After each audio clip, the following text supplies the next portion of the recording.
So good morning, everyone. So today I'm going to talk about how continuous learning and innovation improve our identity. How many of you get home from school or work and just say that today's the day? Today's the day that I'm going to be productive to learn something new. Instead, some of you may just be like lying on the sofa, just scrolling through social media or just binge watching like YouTube or Netflix. Think about how much time you actually spend on these activities. If it's a long period of time, you may think that, oh, it may just be like a waste of time. But if it's a short period of time, it can just be for rest or leisure. And this can actually help ourselves and also define our identity. Our identity is something that represents us, such as who we are and what we do. But it also means to have the qualities, abilities, personalities, and characteristics that define us. For most young adults and teenagers, this is the time when we usually find our own identity. However, as social media is prevalent among teens nowadays, instead of discovering our own talent or interests, some of us may be finding our identity from social media. We want to fit in and to satisfy the expectation of others, to gain recognition from our peers. However, this is a false identity because this is not truly expressing ourselves. Our true identity is to explore our talents and interests, to share it with others or use it to help others. This is why our identity is so important. Another thing that I found from a couple of my friends is that we are all so bounded by the exam syllabus. We are only willing to learn the content that would be only featured in examinations, but not necessarily the things outside the syllabus or something new. And for adults, unless you're a professional, most of them have already stopped learning because they've already learned everything that they've needed to. Most of the adults have already landed on a decent job and already have job security. That's therefore sometimes make them sometimes like a bit more complacent and therefore blinding themselves from learning something new. As Heraclitus once said, the only thing that's constant is change. There is always something new to explore every day, and everything that we learn will define who we are. This is why we should all start continuous learning. Continuous learning is a self-motivated persistence in acquiring knowledge and competencies. It expands our skill sets and develops them for future opportunities. It can form part of our personal and professional development to reach our full potential. It doesn't have to be anything that's academic related. It can just be reading a new book or learning to play a new instrument, to look for something that interests you, to build our own self-identity. So there are a couple of benefits to why we should start continuous learning. First of all, it allows us to remain relevant, to keep up to date with trends, to expand our skill set. In addition, competence leads to confidence. When we learn and understand something new, we often have a feeling and a sense of accomplishment in our capabilities, and therefore we are more confident in taking on new challenges. Another benefit that continuous learning offers is that it sparks new ideas. New skills unveil new opportunities and allow us to find innovative solutions to problems. Continuous learning also allows us to change our perspective, to see more points of view of the same situation, and to change our attitude by building on what we've learned. So when we often talk about continuous learning, we often have a similar response. So it's just that I don't have the time and motivation to actually learn continuously. There are actually a lot of ways to overcome this problem, and one of the ways is to implement the 5-hour rule by Michael D. Simmons. This rule simply states that we should dedicate an hour to learning 5 days per week. Firstly, we have to acknowledge the trade-off.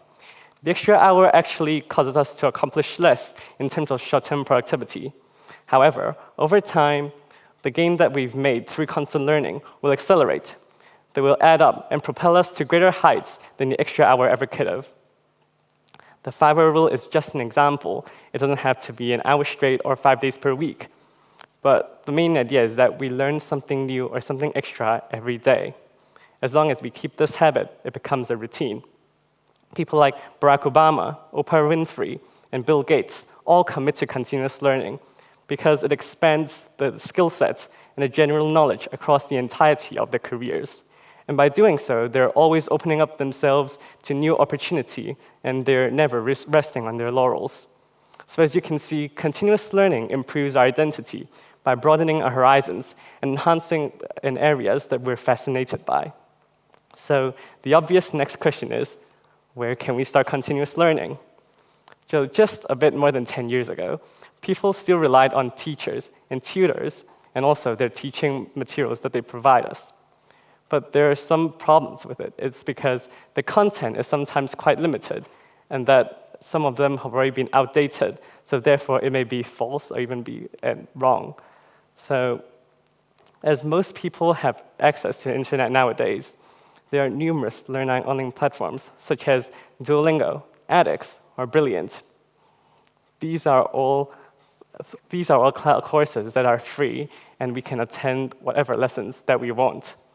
For example, my mom learns Swedish from Duolingo, and also me, who also watches some of the out-of-the-syllabus biology topic from edX, or maybe just to simply learn how to play a piano or a guitar. Most of the courses are free, and there are no time and geographical limitations, so we can pretty much learn anywhere, anytime, which makes learning much more flexible than ever before. So after committing to continuous learning, we can think about how we can absorb the knowledge and use it or apply it in life.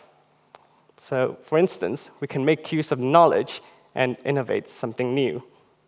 Innovation is not limited by how young you are, how many resources you have, or how good your learning environment is. For example, a 14-year-old girl from India, Rama Jose, actually made a pedal-powered washing machine. She was asked to do laundry when her mother became ill, but she was less than impressed with the amount of time and energy needed to go to the nearby river and to hand wash the clothes. So she made this amazing appliance, which has made a huge impact in the world and made countless applications in areas lacking electricity. So a lot of times, it's the surroundings that actually define us and allows us to inspire and to make innovative solutions for the betterment of others. So another two students from Hong Kong, Michael Lee and Simon Wong, they have made a self-sanitizing door handle for just a few years ago. Inspired by the outbreak of SARS back in 2003, they've noticed that microbes can be spread through contact, and they've made this handle that can destroy most viruses and bacteria on the surface. This has proven to be super useful, especially during this COVID-19 pandemic. So without the knowledge acquired, these amazing and sophisticated appliances just would not be possible. It allows us to innovate something new and inspire us to do something or make something out of almost nothing and to improve our identity. So these are just a few examples of how young people innovated by creating such products that helped millions of people around the world. So how does this lead to our identity? So both of them have contributed to society and helped millions of people around the planet. Both of them didn't have much resources to begin with, but because of their commitment to their ideas and innovation, they allowed their innovation to define themselves. So being innovative doesn't mean that you have to just make a physical product to help others. It can come in many different forms. Maybe you can also use some of the talent or interest that you have and make something to entertain others or just to simply share it with others. So take Billie Eilish as an example. Most people recognize her by her unique look and style of music. Whether you like her music is controversial, but I'm sure that she has created this and innovated a new kind of musical genre that is so different from the rest. Her alternative approach to music is poles apart from what we are used to. She allowed her singularity to express herself through the art she made. So by being creative, sensitive, and expressive, all of these define her identity. So as you can see, innovation can come in various distinct forms, and there is no one way to be innovative. No matter what you learn, there is always room for creativity, and to make something that truly defines ourselves. So all in all, continuous learning and innovation are so beneficial to our identity in so many ways. The key is to make use of the knowledge and make it yours. Remember, what you've learned will define who you are. Continuous learning is just a vector for improving our identity. But if we keep on learning continuously, to try to learn something new every day, it exhibits on a daily basis, which stems largely from our identity. What we learn will contribute largely to what we'll do next. Not everyone can make products that are revolutionary or innovative, but we can always create ideas that inspire others and to innovate for the betterment of others. Whatever you decide to learn, the important thing is that you commit to continuous learning and do something that truly defines your best self. Thank you.